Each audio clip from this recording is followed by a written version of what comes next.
नमस्कार, जनता टॉकीज देख रहे हैं आप। एक बड़ी खबर सामने आ रही है। आपको बता दें कि बिहार के राजनीति में एक बार फिर से स्थिरता भंग होने की नौबत आ गई है। बिहार में जहरीली शराब से मौत का तांडव लगातार फैल रहा है, तांडव मचा हुआ है। और ऐसे में हमने देखा कि बिहार के अलग अलग हिस्सों से कैसे जहरीली शराब के सेवन से मौत की खबरें आ रही है। और ऐसे में सारण जिला से सबसे अधिक मौत की खबरें आई और हमने देखा कि कैसे 100 से अधिक लोगों की मौत हो जाती है जहरीली शराब के सेवन से, जिसके बाद पूरे सदन में यह मामला उठता है और बिहार के मुख्यमंत्री नीतीश कुमार जी से इस्तीफे की मांग हो जाती है।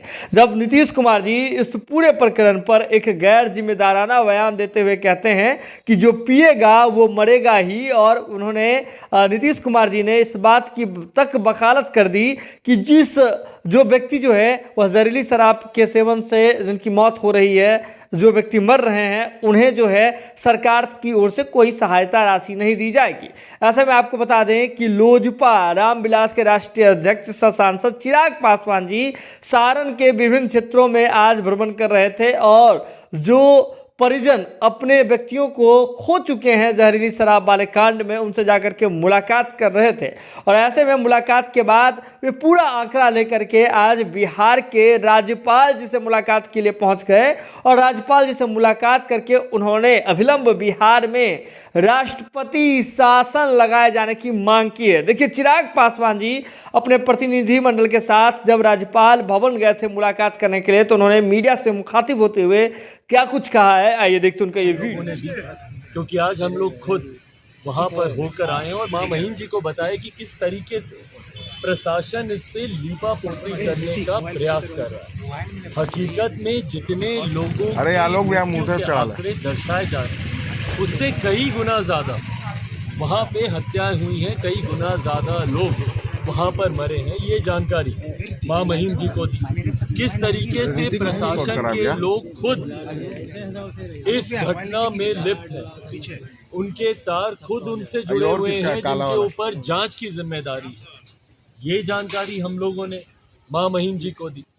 और बिहार में जिस तरीके से एक अराजकता का माहौल उत्पन्न हुआ है, भले वो जहरीली शराब को लेकर हो, भले वो बढ़ते अपराध को लेकर हो, आए दिन हो रही लूटमार, हत्या, अपहरण, डकैती, बलात्कार जैसी घटनाओं को लेकर, इन तमाम विषयों की जानकारी हम लोग आरा गए थे, उसकी भी जानकारी दी हम लोग। 9 दिन में 9 हत्या। अरवल की भी हम लोगों ने जानकारी दी कि किस तरीके से माँ बेटी को जलाकर मार दिया गया। तो जिस तरीके से बिहार में एक अराजकता का माहौल उत्पन्न हो गया, और ऐसे में मुख्यमंत्री नीतीश कुमार जी का जो अहंकारी रवैया है, पिएगा तो मरेगा जैसे उनके बयान, या जिस तरीके से वो कहते हैं कि भैया कोई सहानुभूति नहीं है, ऐसे लोगों के साथ कोई मुआवजा नहीं मिलेगा क्योंकि इन लोगों के साथ हमारी कोई हमदर्दी नहीं। वो तस्वीरें मुख्यमंत्री जी को देखने की ज़रूरत है। 20 दिन की बच्ची, 80 साल की बूढ़ी माँ की, जिनके साथ वो कहते हैं कि मुझे कोई हमदर्दी नहीं।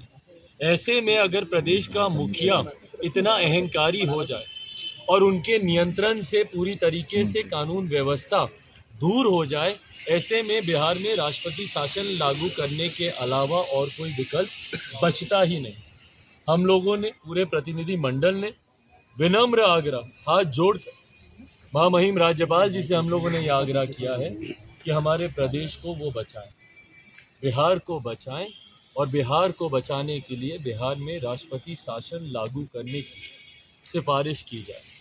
माँ महिम जी ने भी तमाम बातों को पूरी गंभीरता से सुनते हुए स्पष्ट शब्दों में उन्होंने इस बात को कहा कि यकीनन बिहार की परिस्थिति काफ़ी भयावह है और जो अनुरोध हम लोग उनके पास लेकर गए हैं वो उसको पूरा करने का यकीनन वो प्रयास करेंगे। ये विश्वास भी माँ महिम जी के द्वारा हम लोग को दिया।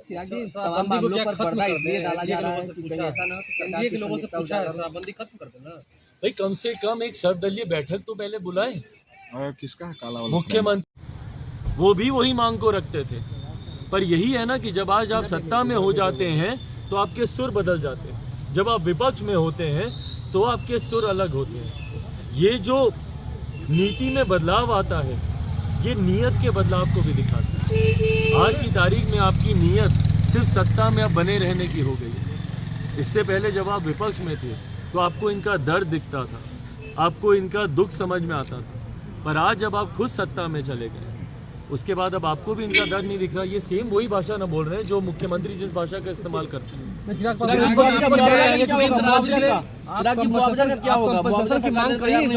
क्योंकि उन्होंने पहले ही मना कर उन्होंने साफ मना कर दिया। भाई बताइए, मुख्यमंत्री खुद अपनी नीति पे उनको क्लैरिटी नहीं है, खुद वो अपने सिद्धांतों पे टिकने वाले नहीं है। इसके दो उदाहरण मैं देता हूँ। गांव-गांव, घर-घर तक शराब की दुकान किसने खुलवाई भैया? पंचायत तक अगर शराब की दुकानें खुली 2015 तक, तो ये किसने खुलवाई? आदरणीय मुख्यमंत्री नीतीश कुमार जी। 2016 में उनको ज्ञान प्राप्ति हुई कि भैया शराब गलत चीज। उसके बाद यकायक वो एक शराबबंदी का कानून लाते हैं बिना इसकी कोई तैयारी किए हुए। भाई हकीकत है, लोग एल्कोहलिक होते हैं, उनकी रिहैब की आपको व्यवस्था करनी होती है। पर जिस प्रदेश में कैटरैक्ट के ऑपरेशन की व्यवस्था नहीं है, मुख्यमंत्री को दूसरे प्रदेश में जाना पड़े। बताएं ना कितने रिहैब सेंटर्स हैं? आज भी अगर कोई अपनी शराब की लत छुड़वाना जाए तो वो कौन से सेंटर में जाएगा? बताएं मुझे, कहां पे जाके वो अपनी लत छुड़ाए भाई शराब की? बिना किसी उचित तैयारी के 2016 में अपनी ज्ञान प्राप्ति के अनुसार ये शराबबंदी का कानून ले आए, वहां तक भी ठीक। 2016 में जब गोपालगंज में जब इसी तरीके की घटना घटी, और अगर मेरी याददाश्त सही है तो लगभग शायद 19 लोग उस वक्त भी मरे थे। सरकारी आंकड़ा था, हकीकत में शायद बहुत ज्यादा मरे होंगे। उस वक्त 4-4 लाख रुपए का मुआवजा दिया गया था, और आज एकदम से ये बोलते हैं कि भैया मुआवजा नहीं मिलेगा। मतलब कौन सी नीति? जिस दिन सुबह उठ के इनके जहन में जो आता है वो उस दिन की नीति बन जाती है क्या? नीति कानून के आधार पर बनती है, पॉलिसीज के आधार पर ड्राफ्ट होती है, या मुख्यमंत्री जी की सोच के हिसाब से ड्राफ्ट होती है? एक बार मन करेगा तो आप मुआवजा देंगे, अगली बार मन नहीं करेगा तो आप मुआवजा नहीं देंगे। ये कैसी नीति है एक राज्य की भाई? 16 में अगर आपने मुआवजा दिया तो आज क्यों नहीं मुआवजा देंगे? क्यों नहीं देंगे? क्या ये बिहारी नहीं है? क्या ये आपके परिवार के लोग नहीं है जो वहां पे मरे? भाई आप बोलते हैं ना कि मरने वाला पीने वाला महापापी, तो भैया जो पिया वो तो आपने उसको श्राप दिया, वो मर भी गया। आप ही ने कामना की ना कि जो पिएगा वो मरेगा, आपकी कामना पूरी हो गई, वो मर गए।